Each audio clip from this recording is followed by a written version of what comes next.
Par l'éclair et par les cieux. Et les vents ne bougent plus.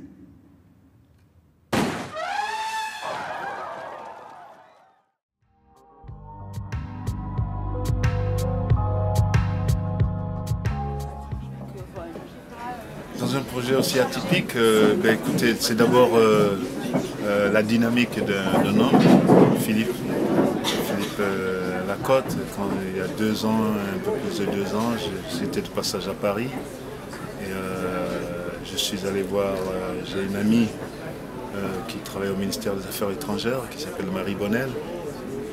C'est une dame merveilleuse parce que c'est par elle que dans les années 90, je suis allé au Kenya faire un workshop avec des acteurs kenyans. Et elle est venue à New York, elle a été détachée à New York au service culturel. Donc on s'est revus aussi à New York au début des années 2000. Et elle est revenue à Paris. Et moi j'étais de passage à Paris, je l'appelle, je dis à Marie, est-ce qu'on peut se boire un verre? Donc je vais la voir au ministère des Affaires étrangères. C'est là qu'elle m'a dit, ah Isaac, écoute, il y a un jeune Ivoirien qui a fait des documentaires sur la guerre en Côte d'Ivoire. Il faudrait que tu le vois parce qu'il a un long métrage à faire. Donc elle m'a filé, elle me dit, écoute, je te file l'un de ses documentaires, tu le regardes, et je l'appelle. Et moi, il se fait que 2 jours après, je devais repartir à New York. Donc je donne rendez-vous, j'appelle Philippe. Il me dit, écoute, est-ce qu'on peut se voir à la Bastille, non pas à la Bastille, à la République, dans un des cafés de la République. Et là, on se voit, il m'apporte le scénario. Je vois ce jeune homme arriver qui m'a dit, écoute, j'étais croisé déjà il y a quelques années quand Raoul Peck devait faire Lumumba. Tu es venu dans notre production parce que moi, il me dit, il travaillait à l'époque dans cette boîte de production. Je dis oui, c'est vrai. Je devais faire Lumumba, mais ça ne s'est pas passé pour des raisons autres. Et donc il m'a dit, ça fait longtemps que je te suis et si je fais du cinéma, c'est un peu grâce à toi, tu es un peu le modèle. Et j'ai lu son scénario, j'ai trouvé intéressant. Et il m'a demandé, je lui ai dit, écoute, d'abord je ne te parle pas du personnage, je te parle de l'histoire. Parce que quand j'ai reçu un scénario, ce n'est pas mon personnage qui m'intéresse en premier lieu, c'est toute l'histoire. Donc je lui ai fait quelques commentaires sur la mouture qu'il m'a présentée. Il m'a dit, écoute, j'étais déjà retourné à New York, donc on le faisait par email interposé. Et puis c'est là qu'il m'a dit, écoute, je prends ça en compte et je viens à New York. Est-ce qu'on peut se voir? Et il est venu à New York, on s'est revus. Il m'a apporté une nouvelle mouture.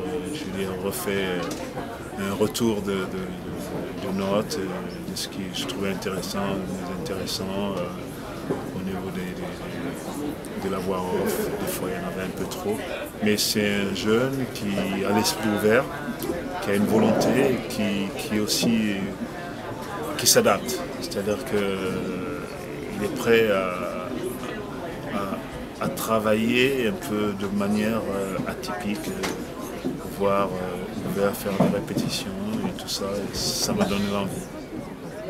J'ai dit non, j'ai pas envie. Mon job c'est ramasser et compter l'argent.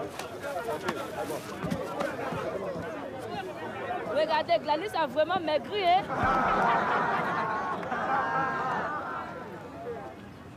Dames et messieurs, vous allez voir ce que vous allez voir. Voici en chair et en os, Gladys la mangeuse.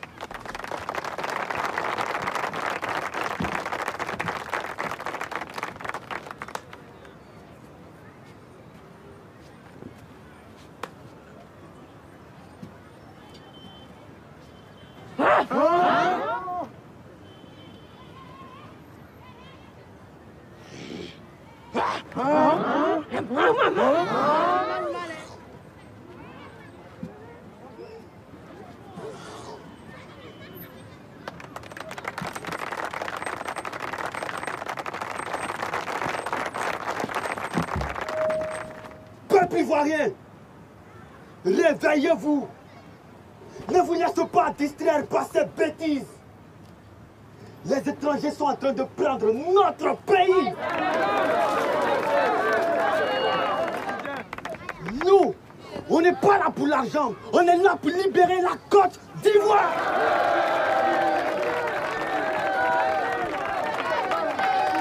L'ivoirité, ça ment pas. L'étranger retourne dans ton pays. Il n'y a rien à manger dans son pays. Dans son pays, il mange la poussière. Je vois tout court, j'ai vu ce film de Rohan pour la première fois. Pour moi, c'est pas un film africain, c'est un film fait par des Africains, tourné en Afrique, qui parle des thèmes, et c'est les thèmes dont il parle, ils touchent le monde entier. Les mecs qui se reconnaissent, que ce soit au Japon ou n'importe où, le mec qui regarde ce film-là, il sera touché, parce que c'est du cinéma. Et j'ai envie qu'on fasse du cinéma, pas avec des cacahuètes, ou pas être relégué, regarder le cinéma africain ou entier ou des îles comme quelque chose à part. Non, il faut qu'on passe les concours. Quand vous allez passer le concours du BEPC ou du baccalauréat, on dit pas oui, ce bac-là c'est pour les gens qui viennent des Antilles ou de l'Afrique. Il y a le bac pour tout le monde et tout le monde passe le bac. Il n'y a pas la photo pour dire ah c'est celui-là il est noir et donc il faut voir la copie. Voilà, donc il faut juger le cinéma comme ça et moi je suis très non seulement fier qu'il y ait aujourd'hui des jeunes réalisateurs, des jeunes acteurs qui ont envie de faire ce métier et qui le font de manière professionnelle. Et ça. Dieu soit loué. Viens, ne restons pas là.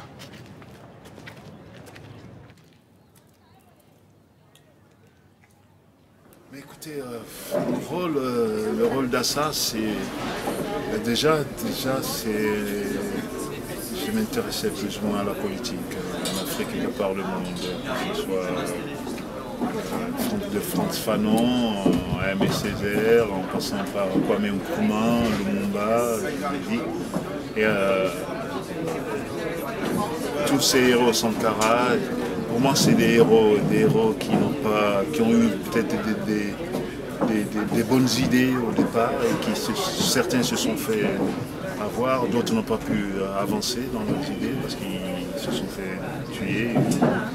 Et donc il y a une palette comme ça de politiciens africains qui, au départ, après la colonisation, au départ des indépendances, avaient des idées vraiment merveilleuses et qui ne sont pas arrivés à les concrétiser, un peu désabusés.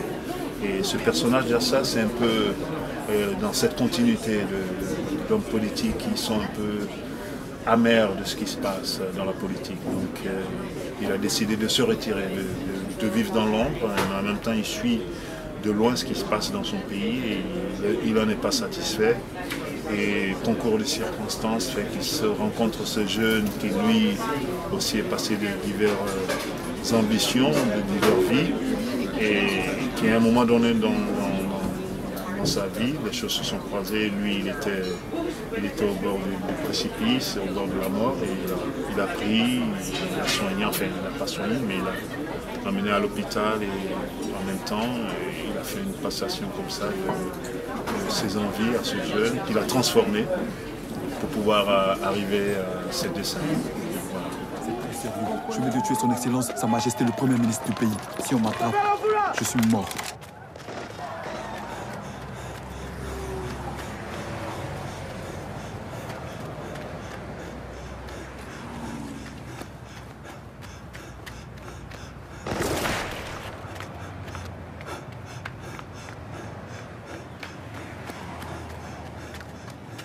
Je connais toutes les manières qu'il a d'être mort dans ce foutu pays. On peut mourir par balle, par pendaison. On peut aussi mourir par suicide ou même par amitié. Ne crois pas que je suis né fuyard. Hein. Je suis né comme tout un chacun des hommes de sa mère. Par la force des choses, oui, parce que le cinéma français il bougeait pas, il était un peu sclérosé. Moi, ça va faire 17 ans presque que je suis parti de Paris. Fin des années 96, début 97, mais je vais vous dire que presque les 10 dernières années où j'habitais Paris, je ne travaillais pas avec des Français, je travaillais avec des étrangers.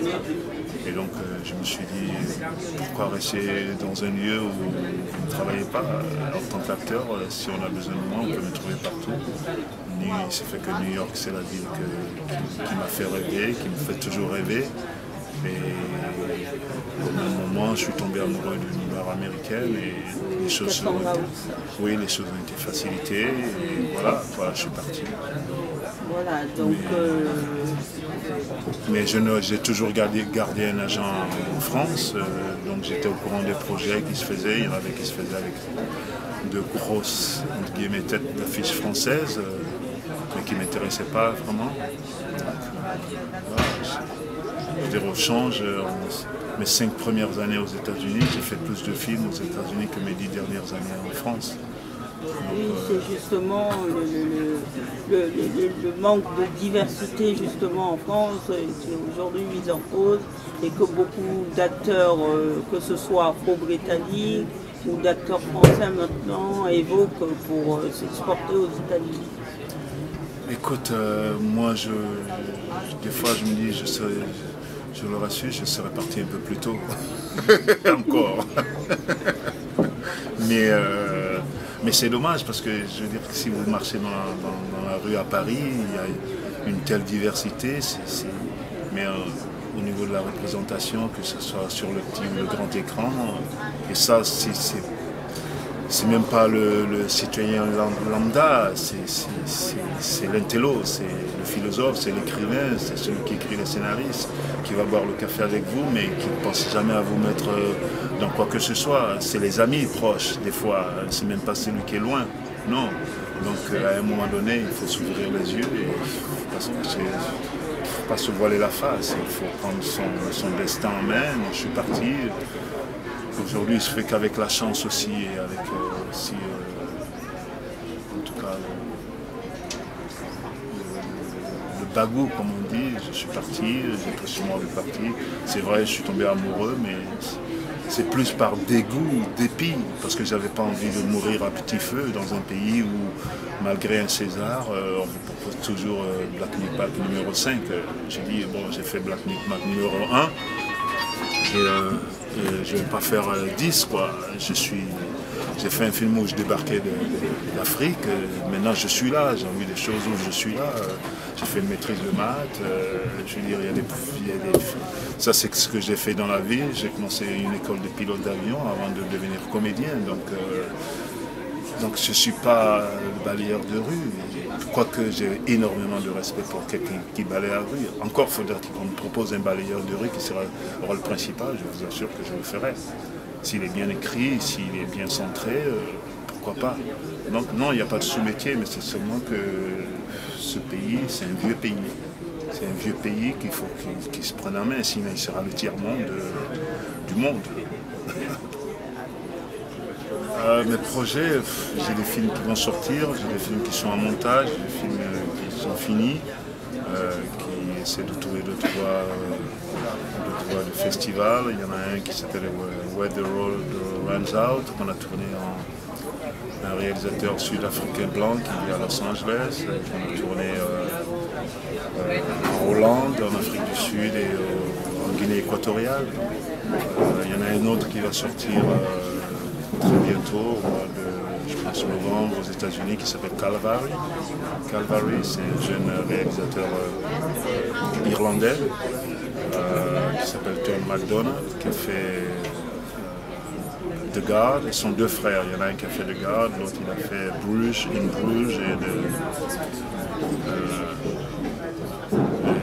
avec Kelly Riley et Brandon Gleeson, qui va sortir aux États-Unis. Il est sorti en Angleterre, je crois, le mois dernier.